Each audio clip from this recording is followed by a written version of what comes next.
अखिल भारतीय विद्यार्थी परिषदेनं नाईट लाईफच्या मागणीचा विरोध करत अमरावतीच्या राजकमल चौकात तीव्र निदर्शनं करण्यात आली। यावेळी नाईट लाईफला टाळा तरच व्यसनाधीनतेला बसेल आळा अशी जोरदार नारेबाजी केली। गेल्या काही दिवसांपासून युवा सेनेचे नेते आदित्य ठाकरे यांनी राज्य सरकारकडे नाईट लाईफचा प्रस्ताव मंजुरीसाठी दिलाय। मात्र राज्यात इतर पक्षांतर्फे या पाश्चात्य संस्कृतीला विरोध केला जातोय। अमरावतीतही नाईट लाईफच्या मागणीचा विरोध करत अखिल भारतीय विद्या परिषदेतर्फे निदर्शनं करण्यात आली। नाईट लाईफमुळे तरुणाई व्यसनाच्या विळख्यात अडकून बसेल, तसंच महाराष्ट्रातील विविध शहरांमध्ये खून बलात्काराचे प्रमाण वाढत असताना नाईट लाईफच्या नावाखाली पब बार रेस्टॉरंट सुरू ठेवण्याचा विचार योग्य नसल्याचंही अखिल भारतीय विद्या परिषदेनं म्हटलंय। रविवारी या विरोधात अखिल भारतीय विद्या परिषदेतर्फे अमरावतीच्या राजकमल चौकात जोरदार नारेबाजी करण्यात आली। राज्यात नाईट लाईफ रुजू झाली तर थेट सरकार विरोधात निदर्शनं करू असा इशाराही त्यांनी यावेळी दिला।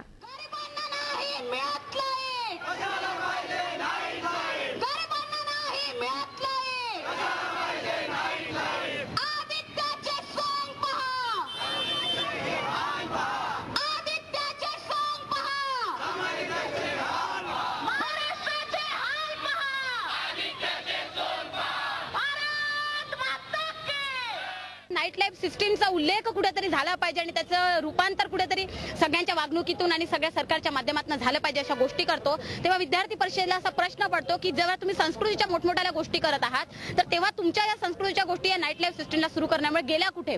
आज नाईट लाईफ सिस्टीमचा उपयोग झाला पाहिजे कुठेतरी सर्वसामान्यांच्या नावाखाली कुठेतरी या सगळ्या गोष्टींचं समर्थन हा आदित्य ठाकरे करतो। देशाचा नागरिक म्हणून मला असं वाटतं की प्रत्येक नागरिकाचं कर्तव्य या सगळ्या गोष्टींचा विरोध झाला पाहिजे आणि विद्यार्थी परिषद म्हणून आम्ही या गोष्टीचा विरोध करतोय की नाईट लाईफ सिस्टीम बंद होऊन संस्कृतीचं नुकसान आणि सगळ्या नागरिकांचं तरुणांचं नुकसान त्यांना व्यसनेच्या अधीन घालण्यापेक्षा या सगळ्या गोष्टीला तिथेच थांबवलं पाहिजे। हा विचारार्थ प्रस्ताव कुठेतरी अंमलात आणण्यापेक्षा याला तिथेच फुल स्टॉप दिला पाहिजे आणि म्हणून या सगळ्या गोष्टींच्या माध्यमातून आम्ही इथे निदर्शने करतो। ये नीति बहुत गलत है। ये हमारे संस्कृति को कहीं ना कहीं विनाश कर सकती है। ये नीति कहीं ना कहीं हमारे देश के लिए खतरा बन सकती है आने वाले समय में, क्योंकि हम जितना भी देखते हैं, जितने बलात्कार होते हैं, जितने भी ड्रग्स का सप्लाई, रेव पार्टीज, ये नाइट लाइफ का कहीं ना कहीं एक हिस्सा है। तो इसलिए इन चीज़ों को बंद होना बहुत ज़रूरी है।